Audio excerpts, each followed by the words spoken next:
अरे आप दोनों। पहली दीदी कैसी हो श्वेता? मैं ठीक हूँ। आप दोनों इतने चुपके चुपके आए कि हमें खबर ही नहीं हुई। अरे खबर कैसे होती है आपको? आप तो इस दुनिया में थी ही नहीं, पता नहीं किसी और दुनिया में थी आप, इसलिए हम दोनों चुपचाप आकर यहाँ पर खड़े हो गए ताकि आप डिस्टर्ब नहीं। अरे डिस्टर्ब क्या होना, अब तो मुझे एहसास हो गया है कि सबके बीच बैठकर अपने सब्जेक्ट पर ध्यान लगाना कोई मेडिटेशन से कम नहीं होता। वैसे दीदी आपको एक बात बताऊं, हमारे गांव की भाषा में इसे बको ध्यानम कहते हैं। बगुले की तरह ध्यान लगाना। इस समाज ने भी समय, प्रकृति और परिस्थिति को देखकर कैसे कैसे मुहावरे रचे हैं। वैसे ये भी एक इंटरेस्टिंग सब्जेक्ट हो सकता है लिखने के लिए, क्यों, क्या कहते हैं? इस पर लिखा तो जा चुका है, लेकिन इसे आप आधुनिक संदर्भ के हिसाब से भी लिख सकती हो, और नहीं भी लिखा गया तो मैं तो कहता हूँ लिख डालो। इस बार तो किसी और टॉपिक पर लिखना शुरू किया है। वैसे अशोक जी, इसमें आप मेरी कोई मदद कर सकते हैं? अगर मालूम होगा तो मैं जरूर बता दूंगा, लेकिन आप लिख क्या रही हैं? अरे भैया आपको पता नहीं है, दीदी इस समय खेती और किसानों की समस्याओं पर एक डीप स्टडी कर रही है ना दीदी? तुम भी तो यही कर रही हो श्वेता। समाज के लोग कहते हैं कि तुम्हारी उम्र की लड़कियां सुहाने सपने बुनती हैं, लेकिन तुम देश और समाज की बेहतरी के लिए रियल सपनों को जमीन पर उतार रही हो। कहाँ दीदी, मैं तो बस अपनी जिम्मेदारियां पूरी कर रही हूँ, और असली बेहतरी का काम तो हंटर चाचा, सिनूरी मैडम और अशोक भैया जैसे लोग कर रहे हैं। और आपको पता है दीदी, इन्हीं को देखा देखी एमएलए, डमरू भैया और अब तो हराधन, वो भी इसी राह पर निकल चुके हैं। हाँ, तुमने सही कहा श्वेता, ये एक ऐसा गांव है जो चुपके चुपके बदलाव की एक बड़ी कहानी कह रहा है, लेकिन कुछ लोगों को ये बदलाव रास नहीं आ रहा है। वो अपनी खुराफातों से इस गांव पर दाव लगाने में अपनी शान समझते हैं। पहली जी, आप लिखने के लिए कोई ना कोई नया सब्जेक्ट खोज ही लेती है, नहीं? अरे भैया, पहली दीदी खोजी पत्रकार जो ठहरी। हाँ। अशोक जी, जब मैं अपनी तकलीफ में खुद को अकेला महसूस करने लगी थी ना, हंटर चाचा ने सर पर हाथ रखते हुए पता है क्या कहा था? उन्होंने कहा था कि हर चेहरा अपने आप में एक कहानी होता है, जिसमें सुख भी होता है और दुख भी।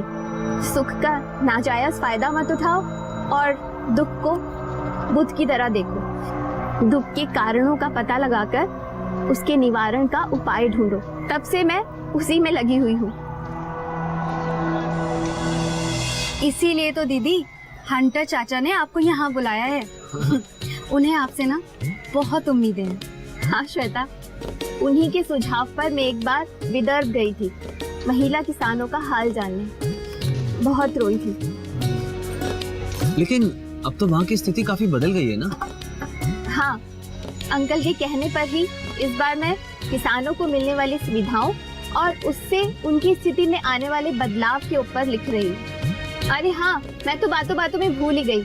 छोटू, 2 कप कॉफी तो लेकर आओ। इसीलिए तो मैं आपसे कह रहा था कि मुझसे आपने कुछ कहा ही नहीं। इसमें कहना क्या था? अच्छा ठीक है, 2 कप कॉफी जल्दी जल्दी बना दो।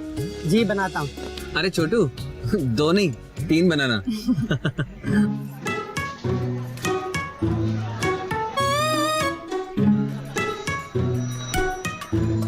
छोटू, क्या हुआ तुम्हें?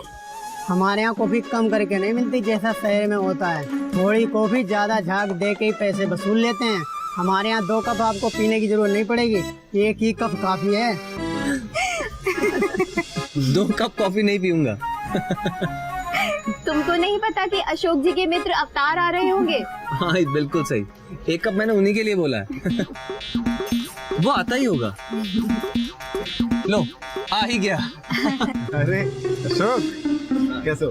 अच्छा, नमस्ते श्वेता। नमस्ते अवतार जी, आइए बैठिए ना। हाँ बिल्कुल। अरे श्वेता, तुम तो बैठो। अरे स्कूल थोड़ी ना है, बैठो। भैया, हमारे लिए तो स्कूल ही है ना। अब आप आए हैं तो कुछ ना कुछ तो सिखा कर ही जाएंगे। लेकिन तुम जो कर रही हो ना, उससे सबको सीख लेनी चाहिए, हम सबको भी सीख लेनी चाहिए। हाँ। बिल्कुल ठीक कहा।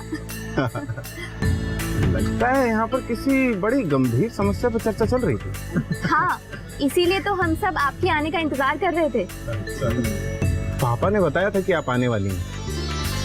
वो कह रहे थे कि आप खेती, किसान और महिला समस्या के ऊपर शोध कर रही हैं और लिखती भी हैं। Cetaphil moisturizing lotions feature expert protection to nourish your sensitive skin with अरे अब तो इस वीसीसी के नाम पर भी सुधार होना चाहिए। देखो वी तो अपनी जगह बिल्कुल ठीक है, हाँ। सी को चर्चा में बदल देना चाहिए, और बाकी कॉर्नर तो है ही। हाँ, बीसीसी की आइडेंटिटी बदलनी नहीं चाहिए। नाम नहीं बदलना, सिर्फ इसकी नेचर बदलेंगे। क्यों, क्या कहती है श्वेता? बिल्कुल ठीक दीदी।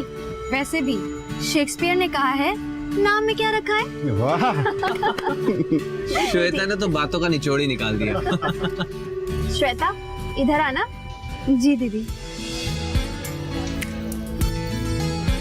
अब हम अपने मुद्दे की बात करते हैं। हाँ, बिल्कुल।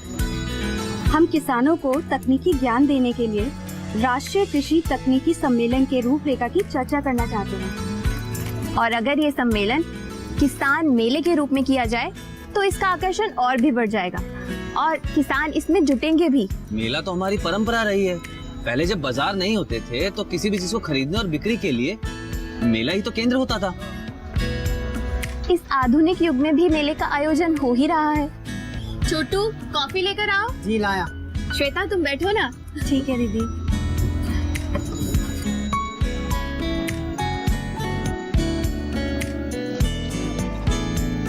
Thank you.